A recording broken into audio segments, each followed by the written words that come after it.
Good morrow, Kate, for that's your name, I hear. Well, have you heard, but something hard of hearing.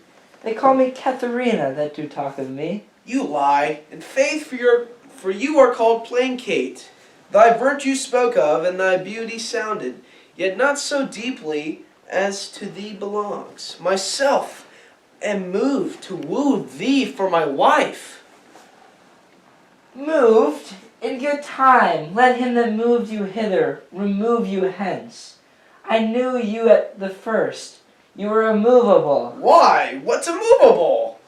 A joined stool. Thou hast hit it. Come, sit on me. Asses are made to bear, and so are you. Women are made to bear, and so are you.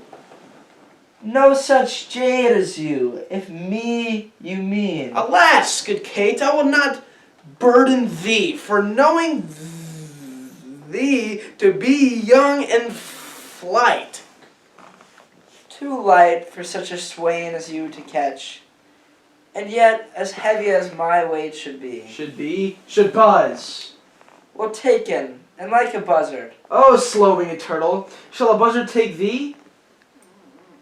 Hey, for a turtle as he takes a buzzard. Come, you wasp, I believe you are too angry. If I be waspish, best beware of my sting. My remedy is then to pluck it out. Aye, if the fool could find it where it lies. Who knows not where a wasp does his wear sting? In his tail? In his tongue. Whose tongue? Yours, if you talk of tails, and so farewell. What, with my tongue in your tail? Nay, come on, good Kate, I'm a gentleman. That I'll try. 'Tis with cares. I care not. Nay, hear you, Kate, and sooth ye scape not so. I chafe you. If I tarry, let me go. No, not a whit. I find you passing gentle. 'Twas told me you were rough and coy and sullen, and now I report a very liar. For thou art pleasant, gamesome, passing courteous, but slow in speech. Thou canst not frown, ne'er bite the lip, nor hast thou pleasure to be cross in talk. But thou with mildness entertain thy wooers, with gentle confidence soft and affable. Why does the world report that Kate doth limp? O slender's world! Kate, like the hazel twig, is straight and slender. Oh, let me see thee walk, thou dost not halt. Go, fool, and whom thou keepest command. Did ever Dean so become a grove, as Kate this chamber with her princely gait? Oh, be thou Dean, and let her be Kate, and then let Kate be chaste and Dean sportful? Where did you study all this goodly speech? It is expenditure for my mother's wit. A witty mother? Witless else her son. Am I not wise? Yes, keep your warm. Mary, sweet Catherine, in thy bed, and therefore setting all this chat aside, thus in plain terms, your father hath consented that you shall be my wife, and will you, I will marry you. Now, Kate, I am a husband for your turn. Signor Lucentio, this is the point today, that Katharina and Petruchio should be married, and yet we hear not of our son-in-law. What will be said? What mockery will it be? To want the bridegroom when the priest attends, to speak the ceremonial rites to marriage? What says Lucentio to this shame of ours? No shame but mine. I must, forsooth, be forced to give my hand opposed against my heart, unto a mad brain rudesby, full of spleen, who wooed in haste and means to wed at leisure. I told you, he was a frantic fool, eyed in this bitter jest in blunt behavior, and to be noted for a merry man. He'll woo 1,000, point the day of marriage, make feasts, invite friends, and proclaim the banns, yet never means to wed where he hath wooed. Now must the world point at poor Katharina, and say, Lo, there is mad Petruchio's wife. If it would please him, come and marry her. Patience, good Katharina and Baptista too. Upon my life, Petruchio means but well. Whatever fortune says him from his word, though he be blunt, I know he passing wise. Though he be merry, yet withal he's honest. Would Katharina had never seen him, though? Go, girl. I cannot blame thee now to weep, for such an injury would vex a very saint. Much more a shrew of thy impatient behavior. Master, news, old news. And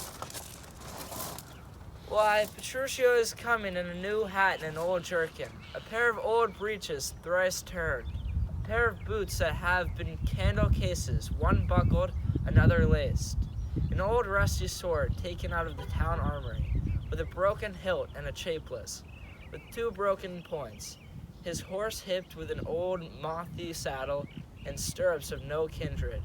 Besides, possessed with the glanders and like to Mose, in the chine, troubled with the lampus, infected with the fashions, full of wingdalls, sped with sparvins, rayed with yellows, past cure of the fives, stark spoiled with the staggers, but non with the bots, swayed in the back and shoulder shot, near-legged before, and with a half-chaked bit, and a headstall of sheep's leather which, being restrained to keep him from stumbling, hath been often burst, and now repaired with knots, one girth 6 time pieced, and a woman's crupper of velour, which hath 2 letters for her name, fairly set down, in studs, and here in 3 pieced with pack thread.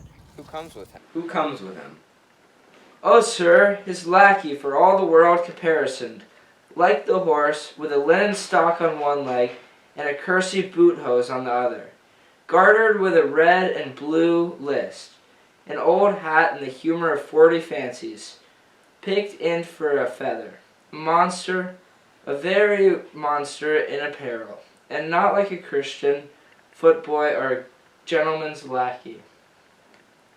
'Tis some odd humor pricks him to this fashion, yet oftentimes he goes but mean apparelled.